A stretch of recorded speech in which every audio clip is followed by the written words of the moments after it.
શુભ પ્રસંગોમાં રસોઈયા મહારાજ બનાવે ને એવું ટામેટા બટાકાનું શાક બનાવીએ. અને એમાં એક સિક્રેટ વસ્તુ ઉમેરીશું કે જેનાથી શાકનો ટેસ્ટ અને ટેક્સચર બંને સરસ બનશે. આ શાકમાં ટામેટા અને બટાકા છે કે જે બંને વસ્તુ બાળકોને ખૂબ જ પ્રિય છે અને પરિવારને પણ ખૂબ જ ભાવશે. તો શરૂઆત કરીએ. નમસ્કાર, હું કલ્પના અજય નાયક. મારા કિચનમાં આપ સૌનું સ્વાગત છે. સૌથી પહેલાં તો એક મસાલો રેડી કરીશું અને આ રીતે તમે મસાલો એડ કરશો ને તો તમારું શાક બહુ જ સ્વાદિષ્ટ બનશે. તો એને માટે એક બાઉલમાં 1/2 ટીસ્પૂન હળદર, 2 ટીસ્પૂન ધાણા જીરું પાવડર લઈશું.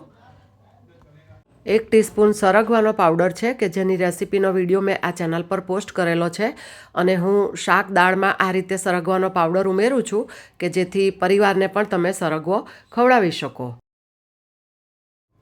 ત્યારબાદ 1 ટીસ્પૂન પાઉંભાજીનો મસાલો છે અને આ પાઉંભાજીના મસાલાની રેસીપી પણ મેં આ ચેનલ પર પોસ્ટ કરેલી છે. ત્યારબાદ 1 ટીસ્પૂન અને બીજો 1/4 ટીસ્પૂન કાશ્મીરી લાલ મરચુંનો પાવડર ઉમેરીશું. અને આ 1 ટીસ્પૂન ચણાનો લોટ કે જે સિક્રેટ ઇન્ગ્રીડિયન્ટ્સની મેં વાત કરી છે ને એ ઉમેર્યો, જેના થકી શાકનો ટેક્સચર એટલે કે એનો રસો પણ પ્રોપર ઘટ્ટ થશે. હવે લગભગ 3 થી 4 ટેબલસ્પૂન જેટલું પાણી ઉમેરીશું અને મસાલાને સારી રીતે મિક્સ કરીને બાજુ પર રાખીએ. આ રીતે તમે થોડા પાણી લઈ મસાલા કરશો ને તો મસાલા બળી નહીં જશે. હવે એક જાડા તળિયાવાળું કુકર લીધું છે. એમાં તેલ લઈશું, લગભગ 4 થી 5 ચમચી જેટલું. તેલ ગરમ થાય એટલે 1/2 ટીસ્પૂન રાઈ ઉમેરીએ અને 1/2 ટીસ્પૂન જીરું ઉમેરીશું.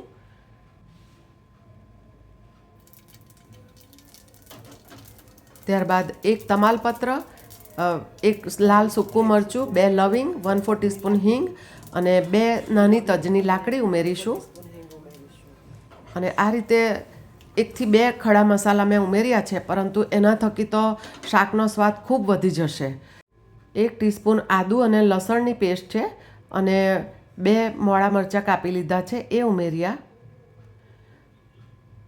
ગેસની ફ્લેમને અત્યારે સ્લો રાખી છે અને આદું લસણ તથા મરચાંને અડધી મિનિટ સાંતળી લઈશું. કઢી પત્તા ઉમેર્યા છે 5 થી 7 અને 2 મીડિયમ સાઇઝના ટામેટાને નાની સાઇઝમાં કટ કરી લીધા છે એ ઉમેરીએ અને ટામેટાને પણ 1 મિનિટ થવા દઈશું. હવે આપણે જે મસાલા તૈયાર કર્યા છે બાઉલમાં એ ઉમેરી દીધા અને સારી રીતે મિક્સ કરીશું. અને આ વાનગીમાં વપરાયેલ તમામ ઇન્ગ્રેડિયન્ટ્સનું લિસ્ટ મેં ડિસ્ક્રિપ્શન બોક્સમાં આપી દીધું છે અને તમે ત્યાં જઈને જોઈ શકો છો.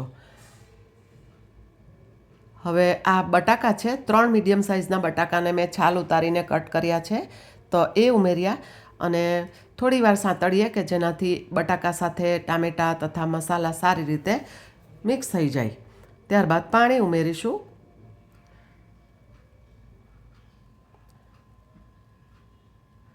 તો જે કપમાં આપણે મસાલા મિક્સ કરેલા એમાં જ મેં આખું ભરીને 1 કટોરી પાણી ઉમેર્યું છે અને બીજું થોડું જોઈશે, અડધી કટોરી જેટલું લીધું છે એટલે કે 1/2 કટોરી પાણી ઉમેર્યું છે અને સ્વાદ પ્રમાણે મીઠું ઉમેરીશું.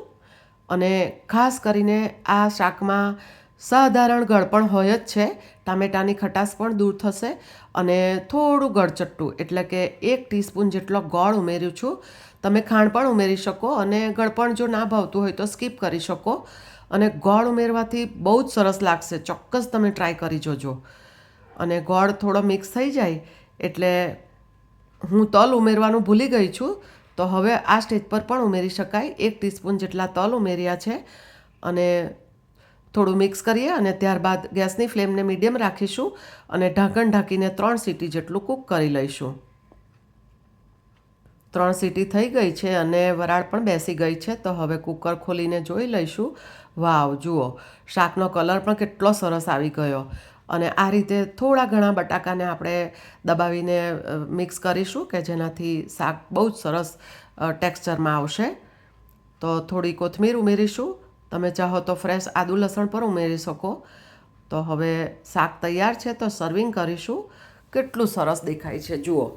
અને ઉપરથી થોડી કોથમીર ઉમેરી છે અને આ શાક મોસ્ટલી ખીચડી સાથે અથવા તો તમે ભાખરી રોટલા કે પરાઠા સાથે પણ ખાઈ શકો.